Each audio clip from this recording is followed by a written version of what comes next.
this morning. Thank you so much for having me. Thank and you. Good morning to your listeners. All right. Okay, so we get into the conversation. But how have you been? I've been okay. As we say, I think the last time we spoke was by in the grace of February. God. Yes, I think it was in February. February. The Vows Day. Yeah. Yeah, we had a good time here That's with true. some other panelists. That's but true. today looks like I'm alone. Yeah, you're alone. Well, one man standing, Yeah, right? no, but it's Okay. all good. So let's get into influencer marketing. First of all, I believe that is something that is still trendy, something that is happening. But a lot of people think that it doesn't yield results. What are your thoughts on that? Well, I would say that as a brand or even an organization today, if you don't believe in influencer marketing, then you're really, I would say you're really not looking at the future and the trends. I mean, it's a whole ecosystem that has been built around what's trending, meaning that if you want your business to go in a certain way or to grow in a certain trajectory, looking at how you can get endorsements from Right. your consumers, how you can get the buy-in from the public, how you can even create awareness. And one of the easiest ways now is through influencer marketing. Now, you can clearly tell that it's just because of how the approach has been for a lot of businesses. Yeah. That is what makes it ineffective. But in actual sense, influencer marketing has taken over the world, and it's really making things happen for brands and businesses, especially those that know how to use it to their advantage. So I'm happy that today's topic is not just about the popularity of it, or it's not just about the numbers on social media, but looking at the strategy side of it. I think it's very important. And I think usually there's a certain euphoria when you talk about influencer marketing. People just readily think of, some celebrity just coming online. But there are actually professional or corporate influencers, in various sectors. So it's not just about who's famous. It's not just about who's popular. It's also about who can strategically grow your business. Right. Or take you to the next level as a brand or an organization. So I think it all depends on how we look at it. There are different types of influencers that you can tap into as an organization, especially based on who your target group is. Right. So yeah, it's very important, and it's playing a major role in the marketing industry. Some people think it's just for the big brands. Is that so? Or even small businesses are getting into influencer marketing these days. We'll look at what exactly you mean and all of that. We'll come to just so that we can help. But I just want to put things into context. Well, I think that when you look at the success rate of influencer marketing vis-a-vis the impact it has created on businesses, both large and small, it's fair to say that it's not just limited to the big businesses. I mean, again, like I say, it depends on the approach. As a small business, what are you looking at? You're looking to grow. You're looking to create awareness. You're looking to increase your footprint in the market. So it's not necessarily about whether you are very small or very big. It all still boils down to who your target customers are, who you can tap into to run that influencer marketing campaign for you, what strategic angle they bring on board. And of course, when it comes to I think the major issue is that people look at the remuneration part of it and they say that, maybe I can't afford this. But there are various ways that we can negotiate some of these influencer marketing deals. Some do cash, some do products, some to just decide to, okay, it's a barter trade. You take this, I give you this. So it all depends on how we look at it. It's not all influencers we see that are actually paid in cash. Right. Yes, to be honest. So it depends on how you look at it. I remember I read an article on, is it Beyonce, I think, one of these celebrities. She played a concert for one of these big brands. And instead of taking cash, she shares in the In company. the company. Yes. So there are different ways you can look at this. Right. There are different ways you can look at And this. that is from the influencer's perspective. From the influencer's perspective, Right. yes. And even the brand. And even for the brand, Yeah. I mean, if you go to the negotiating table, and I say that put all your cards out there, you know, as a brand, no matter how small or big you are, you can still go to the table and negotiate a deal that can, you know, work well for you, that can work well for the influencer as well, especially in a case where you are able to let the influencer see the growth potential. It makes sense that someone would want to invest in a business that is growing. And if she has to, or he has to use their influential abilities to make it grow so that they benefit, I mean, that's a win-win for everybody. Right. So it all depends on the approach and how we decide to negotiate some of these influencer deals. Yeah. Okay. Well, if you just tune in, this is Business Breakfast on Z101.9 FM, and with me, Nietzsche B. Hammond. And this morning, we're having a conversation on influencer marketing, and we're looking at what you should expect, what you should avoid, and all of that. And my guest is David Kweku-Mawunya, and he is a marketing professional. He has over 15 years marketing experience, and he's helping us out with this conversation this morning. You can join the conversation. Please send your comments and your thoughts to 0544 321019, 0544 321019, and then I'll read them for you. You can as well call me 03039566641, 03039566641, and then I give you the opportunity to share your thoughts with us or ask your questions. We're streaming live on Facebook at ZFMGH and also on YouTube at Z Multimedia. Please do well to like, comment, follow, and share so that other people can join the conversation. All right, so let's get into it proper now. When we talk about influencer marketing, what exactly is it? Okay, so influencer marketing, in a nutshell, is just taking advantage of someone's popularity or their fame to sort of grow your brand or your business, or to run a campaign. So it could be, you could engage an influencer marketer for just a campaign. It could be for the business. It could be for just a particular product. So it depends on what your targeting is. I say that it is the advanced version of what we used to call brand ambassador. So now influencer marketing is not just taking someone and making them the face of your product, but actually creating influence in the sense that it's giving you the following, it's giving you the right engagement, it's helping you to project that authenticity for your product, and, you know, just trying to grow your business in a way that aligns with your vision. So that is basically what influencer marketing is. Yes. And again, I think that it has grown to a certain proportion where it has become a whole economy on its own. People are making good livelihoods from influencer marketing. I mean, if you go into the fashion industry, beauty, food, beverage, that is the go-to now to run your campaigns or get your products out there through influencer marketing. So yeah. Right. So, but is it just about popularity? No, it's not just about popularity. I mean, you also want to make sure that whoever you're engaging as an influencer is actually to say has some level of trust. Sorry. Okay. Yeah. So whoever you're engaging as your influencer should have some level of trust. That person should be authentic. That person should have had a very good following, because, again, when you talk about popularity, you don't want to just take someone. For instance, if you're looking for an influencer in the fashion industry, why would you go for someone who's more influential in the food industry?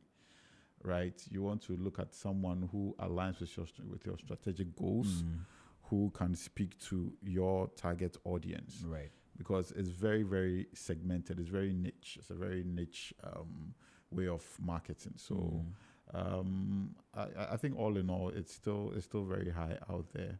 Right. And yeah, brands should take advantage of it. Of that. So it's not just about popularity. It's also about influence. It's also about influence. And influence could be in many ways. I mean, We could talk about the good ones. We could talk about the bad ones. Yeah. And in publicity, there's something they say. There's no such thing as bad publicity. Yeah. Good or bad, it still gets you out there. But again, it's about not what. To cut you, a typical example is what we saw with Astronomer recently. Exactly. So the way they've turned it around, very interesting. So yeah, so something like that, you could say is a typical example of, influencer marketing. And this is the thing about influencer marketing: you can't predict what happens next. That's true. You cannot predict. Your influencer marketer could be the shine for today. The next day, someone could take over. So what I usually tell people is, okay, you could, if you want to engage someone as an influencer marketer for your brand or your product, you're better off looking at short-term agreements. That way you are able to pull out when it's necessary. That way you are also able to measure and analyze the effect or the impacts of whatever campaigns you are running. So that's one way to look, because influencer marketing is a whole economy built on trend. What is trending now? So first of all is the trend. Then you come and look at, okay, the impact now. Okay. You understand? That's how it travels. So what's popular now? Okay, fine, that's good. What impact is it having on my brand? Or what impact is it having on people? How can I take advantage of that? So I always say that influencer marketing, don't just jump into it with all your eggs. Be able to negotiate deals that will also favor your brand in terms of being able to quickly pull out when you need to, because it's a game of trends. It can just topple over. Today you could be on top, tomorrow someone else could be on top. So yeah. You mean is it from the influencer?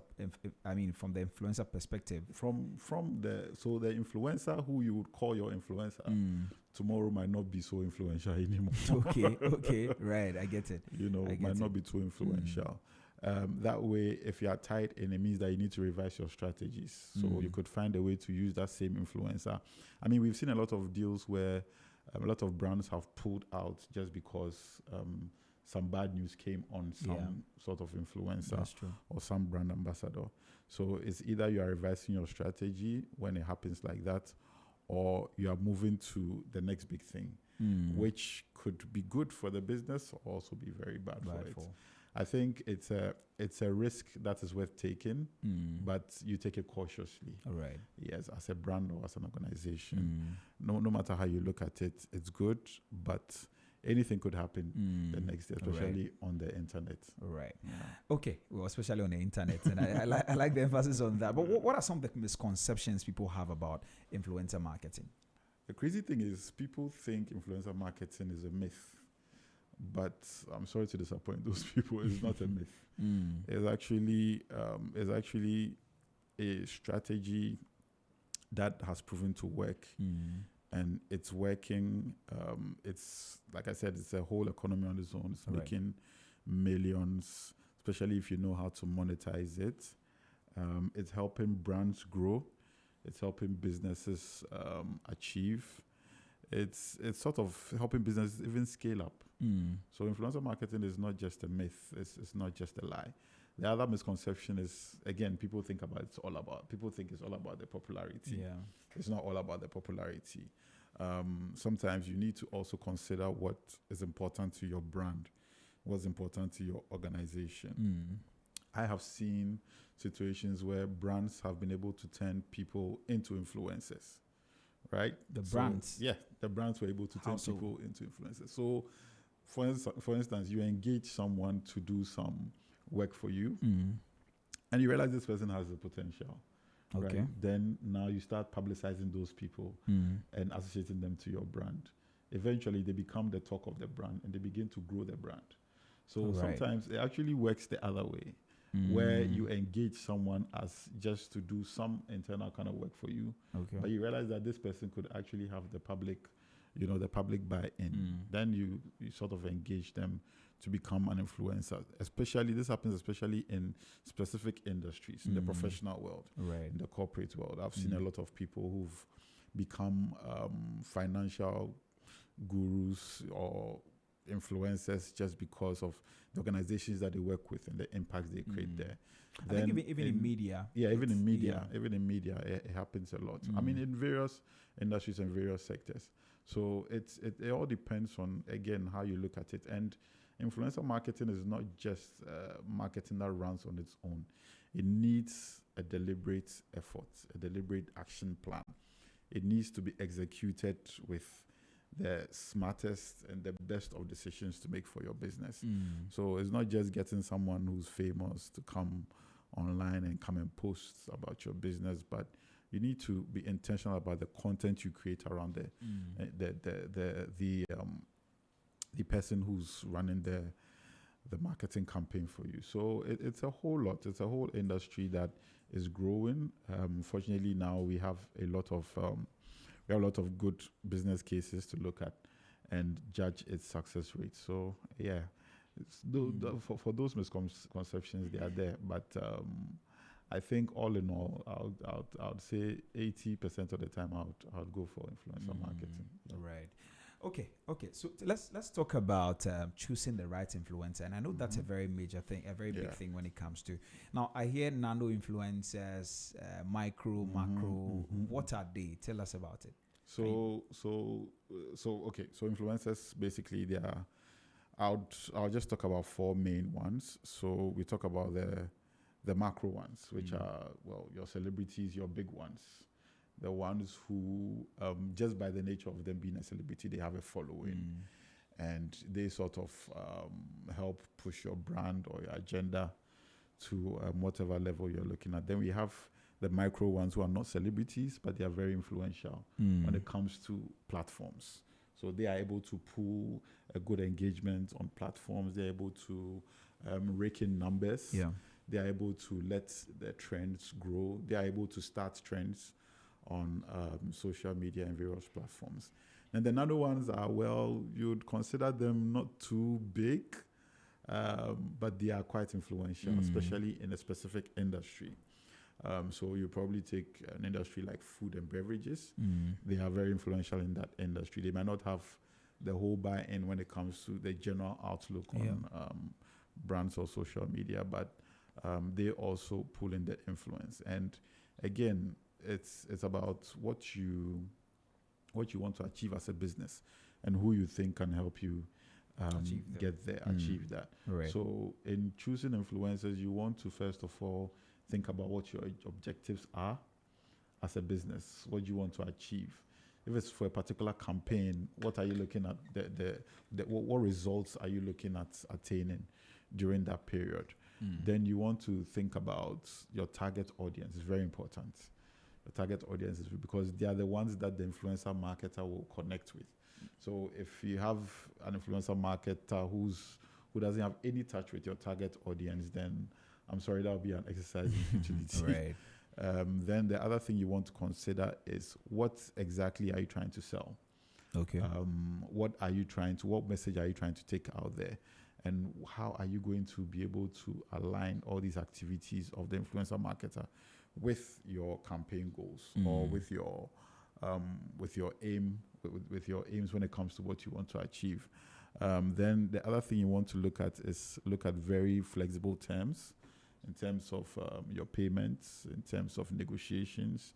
You want to make sure that you do what is also in the interest of your business, and you want to make sure that you're able to protect whatever you have as a business, so that in case things go south, you're still very intact. Right. A lot of businesses that do influencer marketing are very also, when I say that do influencer marketing, I mean invest a lot in influencer marketing. They are very high on reputation as well. They make sure that they maintain a very good reputational culture for the business, so that just in case anything goes south, they are able to redeem themselves.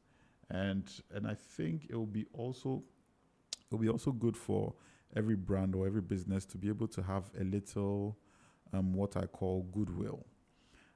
Goodwill in terms of, no matter what your influencer marketer is doing, there should be some kind of course marketing to it. There should be some kind of CSR to that, so that also amplifies the goodwill in the eyes of the public when it comes to whatever campaigns you are running or how the public sees you. So, yeah, those are some of the things I would urge businesses to look out for in engaging influencers. Right. Very, very important. But have you seen a situation where a small influencer outperformed, say, a big influencer? Because sometimes people think that it's all about the size of the person's influence. So say once a person, maybe not even influence, some people try to define the things you talked about, the nano, the micro, macro, in terms of the numbers. Yeah. How problematic is that? Because I think that is problematic to say, okay, if the person has, say, 2K to 5K followers on social media, then they fall into nano. And then if they have 5K to so and so, they fall into micro. How problematic is that? And then we can now talk about whether small or nano influencers can also outperform micro. Yeah. So remember that the platform of social media or the world of social media is all about also strategy. The developers of these platforms, they are also out to make money, right? So they offer people the opportunity to, if you want, even buy followers. So that's what I'm saying, that influencers might not necessarily have built that following organically. Okay. It could have been. So that's why it's not about a numbers game. It's not about the numbers. It's not about a numbers game. And that is why now we call it influencer marketing. It's no longer just limited to brand ambassador. Okay. Influencer marketing, because you would have obviously created a certain trend, you would have created a certain culture, and you would have been able to sustain that culture. So it's very important to not just look at the numbers, but also look at the influence. Right. How engaging is the person? How is the person able to turn a brand into something authentic that becomes attractive for your following? Those are some of the things you want to look at, because like you said, it's very tricky. You could have the 5,000s, you could have the 10,000s. But again, anyone who's looking to get there quickly as an influencer would want to build their pages, for want of a better word, unorganically. Right.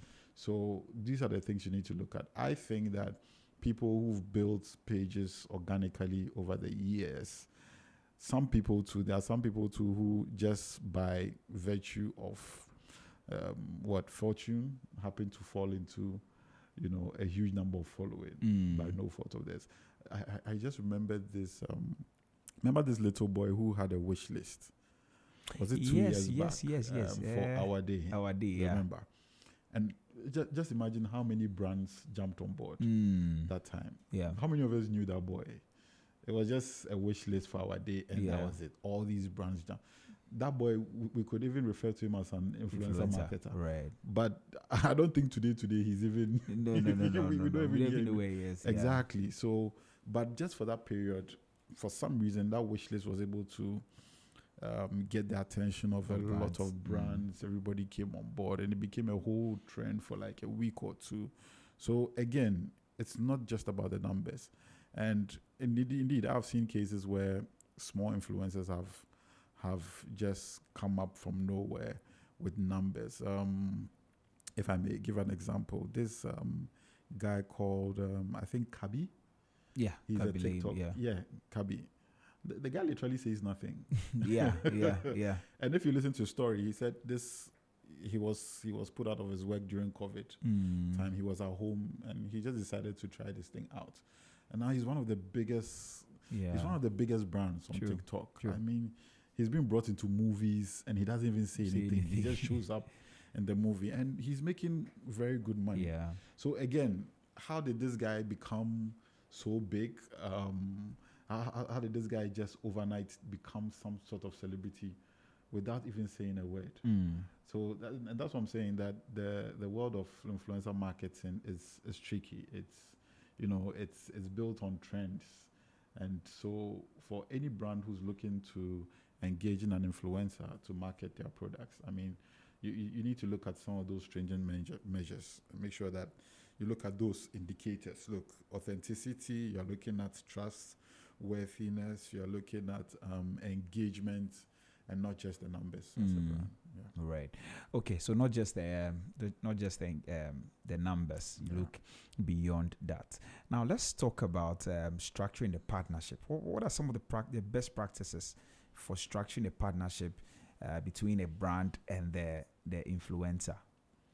I think for every brand and an influencer relationship, it starts from somewhere. It shouldn't just start at the day where you decide to sign them on. All right. I think for me, if I had to engage an influencer marketer, I probably would have started talking to him or her maybe years back.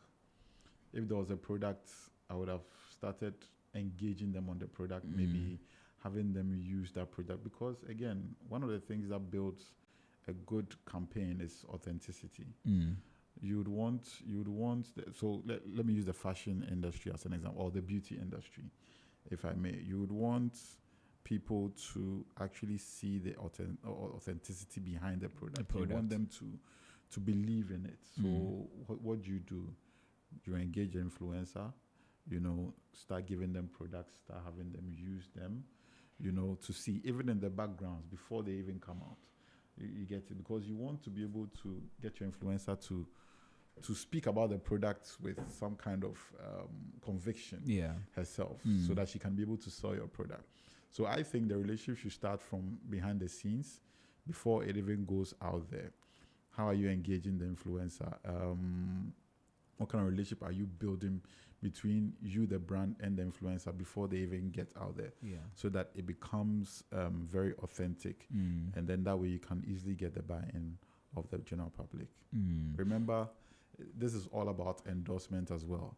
And you would want to have an influencer who actually believes in your product and is ready to endorse it any day, anytime. And so I'm sure you see a lot of people make that mistake. Sometimes they just reach out to an influencer and say, okay, you have so and so followers, and so let me just come and market my products for you. And sometimes when you look at the content they create on the product, you know that this person has probably not used the product. Exactly my point. I think that is where we should be going. Businesses should be going beyond that. And indeed, I've seen a lot of situations where influencer and brand collaborations have gone south in terms of they come online with all sorts of insults. It's either payments having been made well or some sort of agreement has been messed with. So I think, again, the engagement has to start from behind the scenes, right? Just to make sure that you secure yourself as a brand.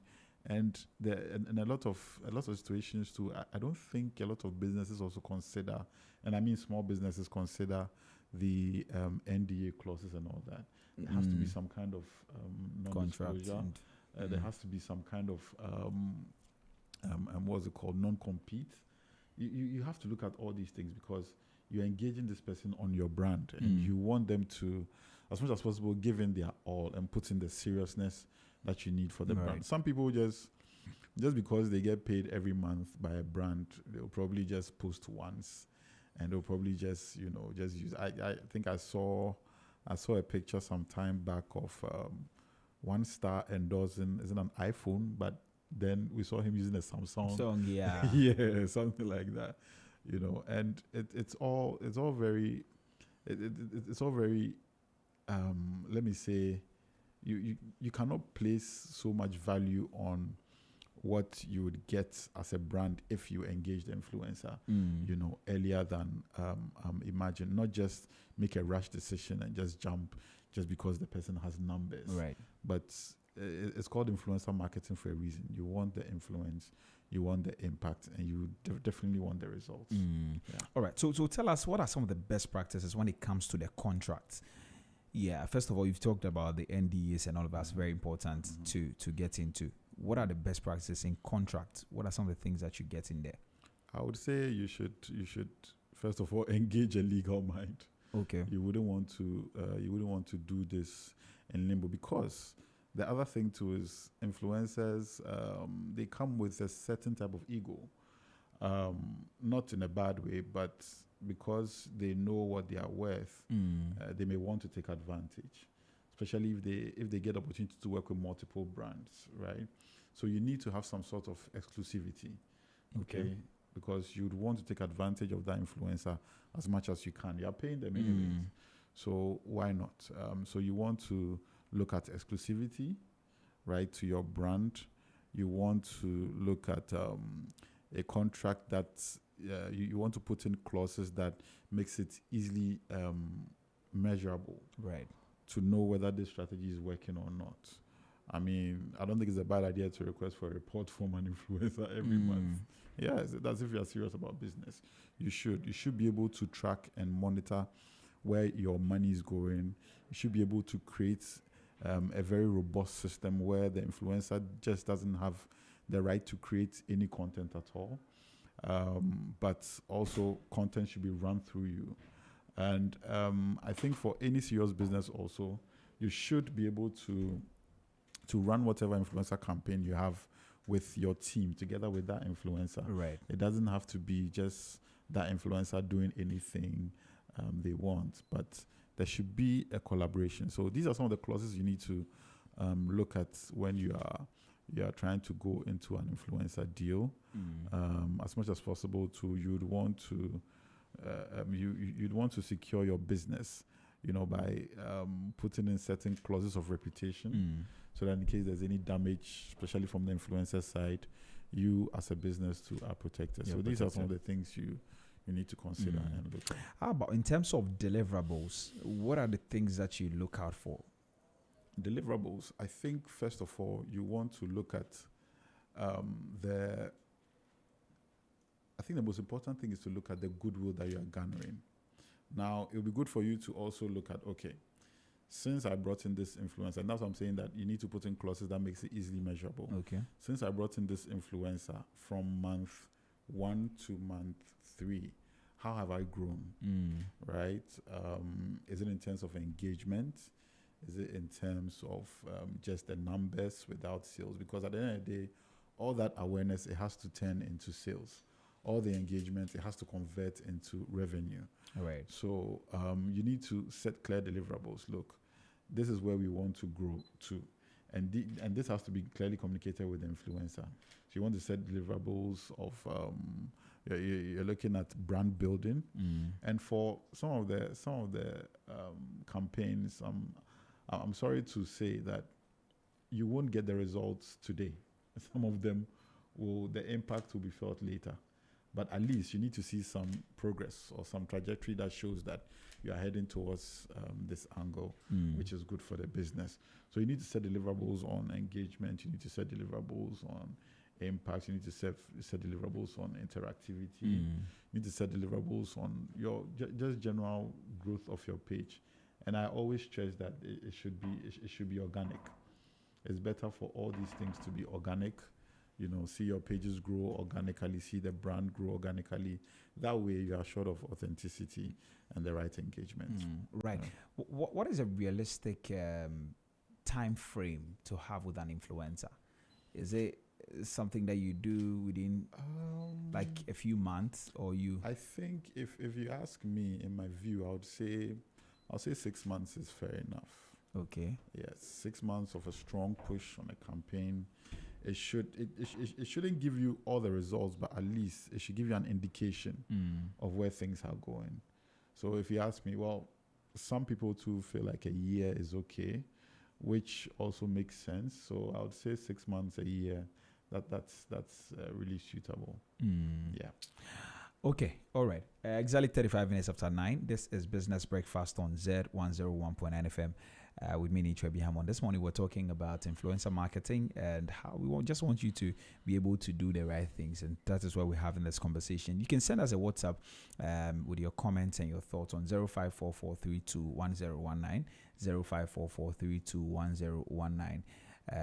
You can as well call us on 03039 56641, 03039 56641. And then we give you the opportunity to share your thoughts with us this morning. We're streaming live on Facebook at ZFMGH and also on YouTube at Z Multimedia. Please do want to like, comment, follow, and share our post so that other people can join the conversation. All right. So let's talk about budgeting and payment. you already talked about the fact that payments is on, it's not just monetary and all of that. You may want to throw some more light on that. Yeah. So, like I said, I mean, it's always smart to look at the negotiation from a very wide angle, not just limited to the cash and carry system. I always say that there's also a good way of approaching the influencer with your business potential. Look, let them see what potential the business has, right? That also helps them to buy in. I mean, I know a lot of influencers, it's about the money at the end of the day. It's about the money, but go to the negotiation table with the aim of letting them see their prospect.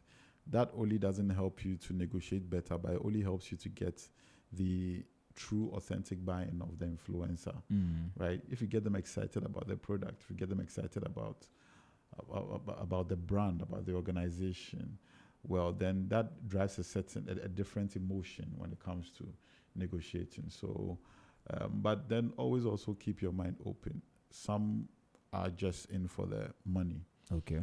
So for some, it's a very transactional relationship. Others too, they may want to make it go beyond just a transaction, but build a true liking for the brand. In that case, you are fortunate. But yeah, and also don't go, as a small business, don't go over and beyond your budget. You can decide to do part products. You can decide to do part cash. That's right. It all depends on the structure, what you can afford, and what will not hurt your business.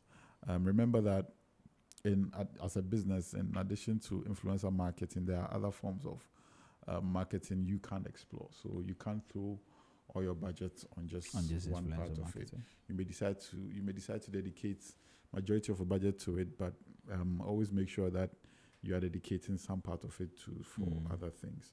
So. But what drives the cost? Is it the results you're getting, or it is just the numbers that somebody has? Yeah, so I think for the influencers, everybody, in the past, when I've engaged influencers, everybody has their package. And some of them who are very influential, you'll be surprised at how very moderate their packages are. Yes, actually, I've been surprised in the few months. This is not to tell them that they should increase their prices. But I'm just saying that for some of them, I've been wildly amazed at what they have to offer and the price it comes at. Again, I mean, they probably have their own reasons, but I think the major driver for the cost is for them the popularity bits, and for the value they also put on their brand. Some of them have seen the potential in this, and they've refined themselves to a certain level where they won't be willing to take certain rates, if I may put it that way. So yeah, it largely depends on everyone. Everybody, some people take this business seriously. Some to take it as, okay, let me just take whatever it is and go. Others do it part-time. It's not really a full-time option for some people. So in that case, they may be willing to, offset some costs. They just want to do this to drive some extra revenue. So it all depends on the influencer. But yeah, so cost-wise, they decide. And I think that there's now generally a market value that as a business you can look into, so that you make sure that you are not burning through your budget when it comes to engaging an influencer marketer. So you also want to look into what the general market value is. What value are you talking about? So in terms of what's the going rate on the market? Okay. You want to look into that. There are various industries. There's food industry, there's fashion and beauty. So you'd want to look into it in that segmented way. If it comes to engaging an influencer marketer, what's the current rate? Who would you say has the most influence now? How much is she charging? Then based on that, you can also cap your budget or look at the cost if it makes sense for your business or if it doesn't. So, but what would be your advice to a business owner who feels influencers are too expensive or maybe not even worth to spend on? I would say don't close the chapter yet. Explore more into influencer marketing. Look into the details. Look at all the options. I mean, be open to it. Don't close. And like I said in the beginning, it doesn't necessarily have to be for the brand. It could be for just a particular product, or you want to run it for a certain campaign, for a short time. So there are various options. Influencer, the fact that you want to go into influencer marketing as a brand, or you want to engage an influencer marketer, doesn't mean that the person has to be locked to your brand. You could just need them for a particular campaign or a particular product. So at the end of the day, it depends on what the business you're looking for, and the approach you decide to take. So don't close the chapter yet on influencer marketing. They're still very important. They're making waves. Okay, let's touch on the pitfalls and some of the lessons. What are some of the common mistakes you've seen businesses make when working with influencers? A lot. I think first of all is just looking at the popularity bit, and not really focusing on the influence they are bringing to the business. I have seen cases where influencers and brands have parted ways in 2 months or in a month, and that is a bad taste for business, actually. So some of the lessons learned: look, you want to make sure that you engage this influencer. Some of the challenges I've seen so far is rushing into engaging them and rushing into locking them down. Some of the influencers, when you start engaging them, they create a perception that another brand is talking to me, so if you don't lock me now, I might. Yes. But I think that shouldn't be the push for you to jump into an agreement. Look into it well.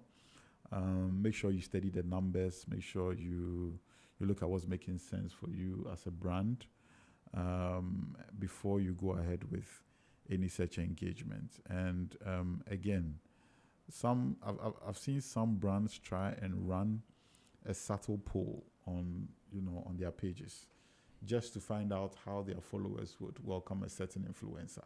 Okay. Right? So you could do those subtle tests to, just create a little teaser and just try and get the buy-in of your current followers, if they think this influencer is good for the brand or not. There are various subtle ways of running those polls online. So you could look into that as well. And then also, I think businesses should be able to learn from other businesses who have engaged influencers and it has failed. There are many examples that we can give. So as a business, you also need to look into the history of that influencer, what they brought to past brands, what impact they've created. All those things should be able to advise you as a business. So I'll say don't rush, take your time, engage well, both behind the scenes and then even online. And just first of all, make sure that it makes sense for your business, because that's very important. Right. Okay, I have a message here, and unfortunately, the person didn't add their name. Says that, hello ZFM, you guys are doing very well. I always listen to you guys, especially the business side of your operations. Thank you very much for your kind words. And he says that, well, I have a business concept. I need help, please. Can I get the expert's contact information? Okay, the name is Bonita. And he says that, can I get the expert contact information? So maybe you may want to put out your social media before, I don't know, before we close. Sure. Wow, social media. So on Instagram is one Mr. Maunya. Yes. Okay. On IG.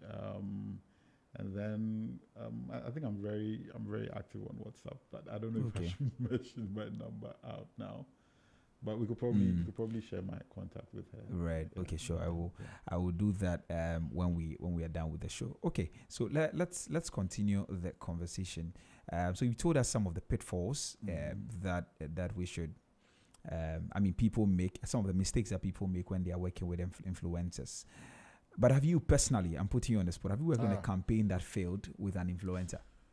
Wow. Yes.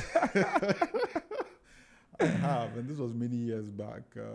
I can't say, well, lessons learned. I mean, this was quite huge because we were, and this was back in my agency days.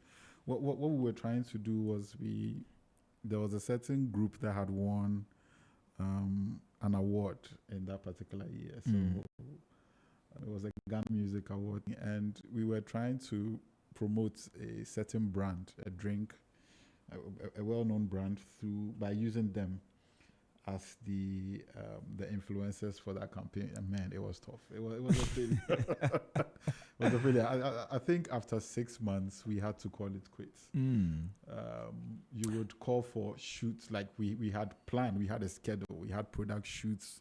We had other shows which were being sponsored by the brands that they had to play at. And it was just tough. I mean, no respect for time, no respect for the schedule. Their manager was all over the place, booking them for other shows. I mean, it wasn't good. But I mean, with that being said, I've seen some influencers also do a very good job. To be fair, okay, I have worked with some influencers who've done amazing for me, and I always want to engage them again. And so, yeah, I mean, that like I'm saying, there are people that are actually taking this as serious business.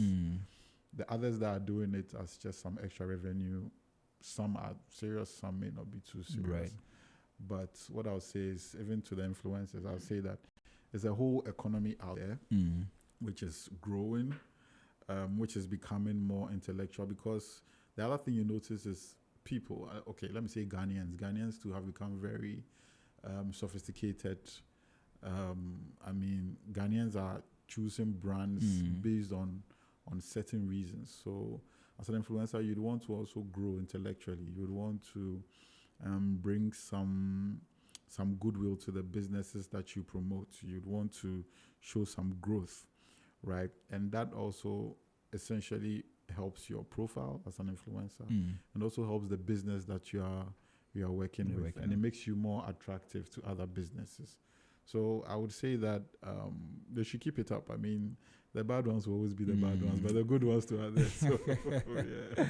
Right. Well, what we've seen over the years is that brands go in for influencers. Are there instances where influencers also go to brands? Yes. In many cases, I've seen influencers send proposals to brands to tell them what they can do for them, which has worked very well.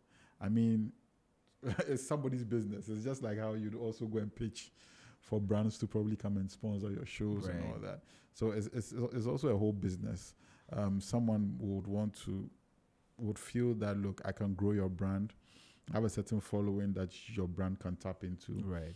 And and just go for it. Recently, I had a situation like that where one of there's a group in Ghana currently who's doing some amazing work, and they came to talk actually about getting this brand to come on board, and it's worked well. I think that it's also better, if you ask me, when the influencer is willing to work with the brand, right, as opposed to when the brand approaches the influencer. That way, it's easy for you to get the influencers buy-in. Okay, you already know that they are willing and ready. It's just about you doing your due diligence and making sure that, okay, they work well for my brand and to help me achieve my goals. Right. So I think that it's a better look also when the influencers approach the brand, not from just to make a money perspective, but to also create an impact. Okay. Yeah. So what should businesses look out for? What red flags should businesses look out for when influencers reach out to them or come on board? Yeah. So in doing your due diligence, you want to look at you really want to look at the authenticity of this influencer. You'd want to look at their content, right? It's easy these days for every brand to go on the socials of an influencer and just look at the trend of content that they put out, the language they use, their posture. Also, brands need to look out for, like I said, the history of that influencer with other brands. Has it been beneficial? Has it failed woefully? How do you tell that? No, well, I mean, these days, social media is the internet never forgets, like they say. So it's all part of your due diligence that you have to do as a brand. You need to search. You need to trigger hashtags that they've been on, just to make sure that you are getting the full picture of whatever influencer you are trying to engage. So even if you need to call into the brands and just find out, it's like applying for a job. Well, they might want to call your former employees just to know how your work ethic was. And I think it's very important for brands to actually ask for referrals from brands that these influencers have worked with. It only makes sense that you do your due diligence before you jump into a deal like that. So you want to look out for language, you want to look out for the content trend, the language, and the general personality of the influencer you're looking for. There are some personalities that won't go with a certain brand. Okay. There are some personality that will fit well with a certain brand. Right. If you're an energy drink, for example, you may want to go for someone who's energized, someone who's want to, because that just naturally goes with your brand. If you're a skincare or a much more soothing brand, you'd want to look for someone who has a much more soothing personality, someone who can understand some of these things. So those are the things you need to look out for as a brand or a small business before you go in for an influencer. For an influencer, right? Okay, now most of the things we've spoken about are before you get into. Now let's say campaigns are live. I mean, what are the things? What are the specific metrics? I know we've spoken about the fact that you need to monitor certain things. What are the specific metrics you look out for? Is it likes? Is it followers? Is it the revenue you are getting? What are the specific metrics you look at to measure? So I always say, well, for likes we can always like, but what goes beyond the like? Does the person engage after the like? So I think for the metrics you need to look at engagement. Right. How is the influencer bringing in engagement from the public or from your target audience? Is it making it better, or is it rather dropping the engagement levels? And when I say engagement, I mean people are asking questions, people are interested in the product, people are making inquiries, not just the influencer calling their friends to like. Yeah, if an influencer calls 50 of their friends to like, and those 50 friends should call other 50 friends to like. I mean, and so you want to look beyond just the likes and the numbers. You want to make sure that the person is engaging, and at least you should be able to see some level of inquiry coming in. You should be able to see some level of interest, right? Even if it doesn't close in sale. And like I'm saying, so that helps you to also look at the trajectory that influencer marketer is taking you towards. Right. And even if you engage them for a year and they're able to get you the maximum number of engagement, I think it's a good deal. Because at the end of the day, it's engagement. You want to create the brand recall. Those are the other things you want to look out for in terms of the metrics. You want to see referrals coming through the influencer. Those are some of the things you also need to look at. So you realize that a lot of the influencers, when they're running campaigns for maybe restaurants or even as other services, they give a promo code. They say, use the promo code this. Yes. So that is able to help you to track the success rate, to track and know whether the influencer really is influencing people. Yeah. So as a business, those are some of the metrics you need to look at. Engagement and how that engagement turns into inquiry and then possibly sales. Yeah. All right, we have to go. Maybe find out your final thoughts and then we can go. But what is exactly one thing that every business owner needs to know before they start influencer marketing? I think first of all, every business owner needs to know that it works, and it only works when you also put yourself into it. I think some major mistakes I've seen brands make also is they just sign the contract, give it to you, and then let you go on your way. But you also need a team to be able to support that influencer marketing. Right. Because once you create content, you can replicate it on other platforms. It doesn't necessarily have to be on only the internet or social media. there are other platforms that you can replicate that content on and use it to the advantage of your business. So I think that business owners should just believe in it, that it works. It's just the approach and what your execution plan is. You just need to be very strategic about it, and it will work well for you. Yeah. What is the future of? I mean, still taking your final thoughts. What does the future of influencer marketing look like in Ghana? It looks positive. I think I must say I love what I see so far. People are doing things. A lot of I wouldn't want to mention specific names, but big ups to all of them. I see some of them going to the Cannes, being invited to international platforms. I see a lot of them doing some great strides, bringing in people from outside. So it's actually creating a very good takeoff for our tourism industry as well. It's just creating attention and helping businesses grow. So I think it has a future, and I don't think it's going down anytime soon. Yeah, so it will be good for businesses to take advantage of it now. Right. Yeah. Okay. Any final words before we go? Final words. I just want to say all the best to all the businesses that are out there looking for genuine influencer marketers. I think you should, as a brand, look for the authenticity, and then the endorsements will come.